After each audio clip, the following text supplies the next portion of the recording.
Are you single and want people to think you're in a relationship? Well, there is an app for that. That's right. There's actually 2 apps for that. There's Invisible Boyfriend and Invisible Girlfriend, and basically this will fake it for you on social media, and people will think you're in a relationship. Boy, what can't technology do? We've got a little more info for you. The app generates believable photos of your pretend partner by soliciting selfies from ordinary people as opposed to using posed-looking stock images. The service is $24.99, includes 100 texts, 10 voicemails, and 1 handwritten note.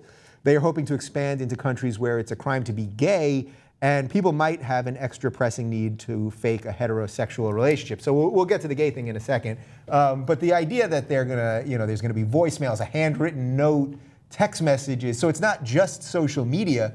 It's actually stuff that it's beyond that. Like, it's like, oh, look. Yeah. You know what I mean? I'm not just putting this stuff out there and we're faking pictures, but also like this is intimate stuff. Like this is like, Mom, look, I have text messages from this person. What has the world come to? I know, we're catfishing ourselves at this point, basically. Yeah. Good way of putting it. I mean, I understand it to an extent. I think that when you see so much social media out there of, oh, this is me and my boyfriend, and this is our perfect relationship, and and you go home for whether it's a holiday and your parents are asking like, oh, why don't you have a boyfriend? Or you're at work and other people receive flowers. There's just basically people are looking for ways to show that they too have it all and that they're happy, and this is a way for people to do it. I mean, I feel sad, and my heart goes out to anybody who's like lonely enough to want to fake a relationship to show it to other people. But I also understand it because there's so much pressure to show everyone that you're involved in these things. Right, and haven't girls sort of done this for a long time? Like girls have done the thing where you send yourself flowers at the office, just Oh yeah, I guess people have Yeah, done we've that. got a couple images from the website which we can roll through as we continue to talk here.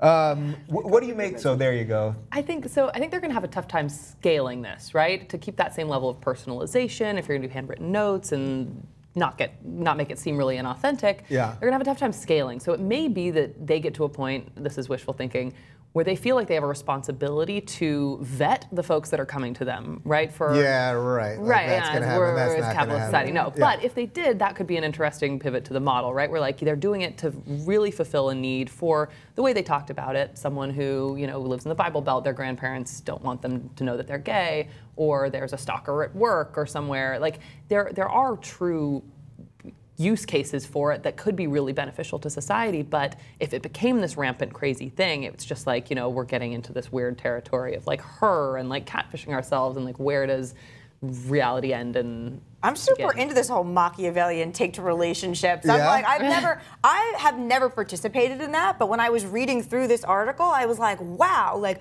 there are people that really do send themselves flowers at work to make it look like they're, more desirable. Or there's people that would have somebody maybe text them or call them while they're on a date with someone else to make it look like they have all these other suitors. Right. And I'm like, why did I never think of that? I'm like, I'm super into this now. I'm going to be Googling the shit out of like all this manipulative stuff There's, like, later. psychological just repercussions fascinating, to it, yeah. I want to know all about It just that. seems like a lot of work. Like the person that's sending themselves flowers or even dealing with this stuff, and you get the handwritten note, like then you're showing it to people. Yeah. Like, But it sounds like less that. work than it used to be because they do it all for you now. Right, that's Right. true. We're outsourcing it. You're outsourcing your own weird, narcissistic, sad, lonely, need to show people that you have somebody else. But then I feel sad saying that because I know there's people watching this that are thinking, well, this could be a good idea for me, and I don't even want to judge those people because maybe it is a good idea for you to use this service. Right, and actually you gave a couple good examples of why it could be good, and of course the gay thing, especially in countries where it's not legal or you could get in some sort of trouble by having a fake front while you actually live your life on the side, I suppose is fine. But I was thinking this could be good for Jan Brady, because remember Jan Brady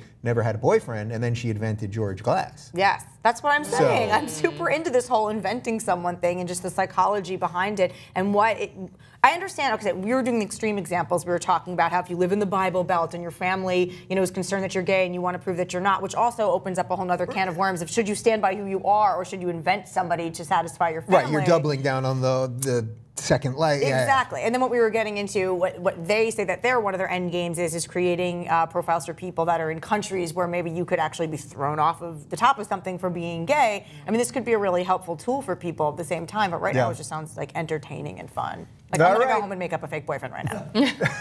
She's on the side right here. All right.